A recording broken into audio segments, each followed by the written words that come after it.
આજે આપણે દાળ ચોખા પલાળ્યા વગર દૂધીના ઢોકળા બનાવીશું, જે માત્ર 10 જ મિનિટમાં બની જાય છે। મારી રેસીપી તમને ગમતી હોય તો લાઇક, શેર અને સબસ્ક્રાઈબ કરજો।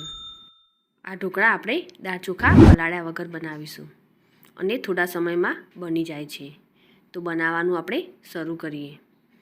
તો દૂધીના ઢોકળા બનાવવા માટે આપણે 1 કપ સૂજી લઈશું અને 2 ચમચી ચણાનો લોટ લઈશું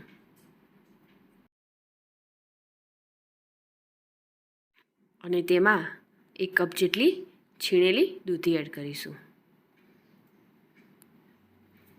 હવે તેમાં આપણે આદુ લસણ મરચાંની પેસ્ટ એડ કરીશું। મેં અહીં 2 ચમચી જેટલી પેસ્ટ એડ કરી છે। હવે તેમાં આપણે અડધો કપ જેટલું દહીં એડ કરીશું અને સ્વાદ પ્રમાણે મીઠું લઈશું। બધાને આપણે સરસ રીતે મિક્સ કરી લઈશું। પછી જરૂર પડે ત્યારે આપણે થોડું પાણી એડ કરીશું।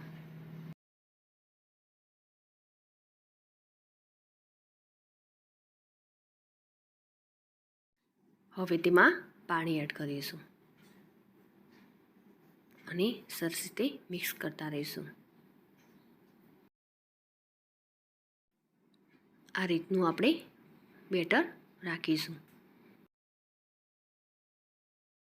હવે તેને આપણે 5 મિનિટ માટે રેસ્ટ આપીશું।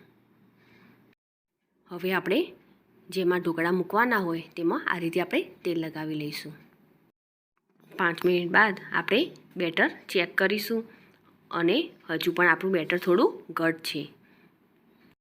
તેમાં જરૂર મુજબ પાણી એડ કરીશું અને બેટરને થોડું પતલું કરીશું।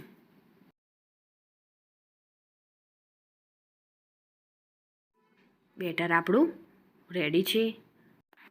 હવે આપણે થોડા બેટરને એક અલગ વાસણમાં કાઢી લઈશું।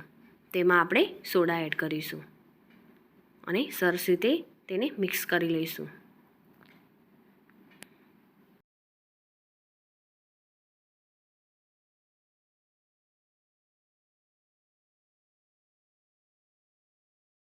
સરસ રીતે મિક્સ થઈ ગયા છે। હવે આપણે તેને પ્લેટમાં કાઢી લઈશું અને બેટરને આ રીતે આપણે ફેલાવી લઈશું। બેટર ઉપર હવે આપણે લાલ મરચું સ્પ્રિંકલ કરીશું અને જીરું પણ ઉપર આપણે એડ કરીશું।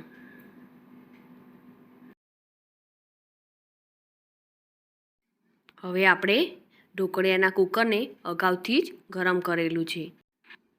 તેમાં ઢોકળાની ડીશને મૂકી દઈશું અને તેને આપણે 5 મિનિટ માટે તેને સ્ટીમ કરીશું।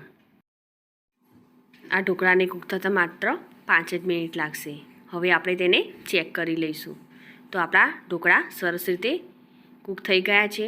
હવે તેને આપણે બહાર કાઢી લઈશું અને તેને આપણે ઠંડા થવા દઈશું। ઠંડા થઈ જાય પછી આપણે તેને કટ કરી લઈશું।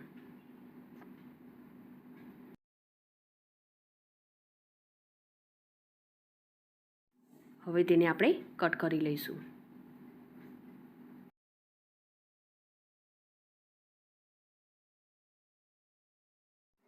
ઢોકળાને આપણે કટ કરી લીધા છે।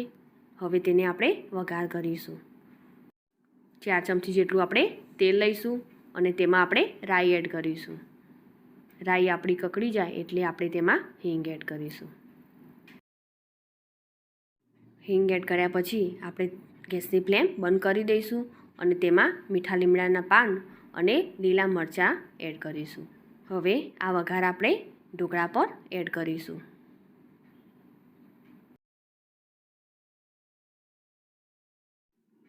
સરસ એવા સોફ્ટ અને ટેસ્ટી એવા ઢોકળા આપણા રેડી થઈ ગયા છે। ઢોકળા એકદમ સરસ અંદરથી પણ એકદમ સોફ્ટ અને જાળીવાળા બન્યા છે। મારી આ રેસીપી તમને ગમતી હોય તો લાઈક કરી અને શેર કરજો। સાથે જ મારી ચેનલ સબસ્ક્રાઈબ કરી બાજુ આપેલ બેલ આઇકોન પ્રેસ કરજો, જેથી નવી રેસીપીના અપડેટ તમને મળતા રહે।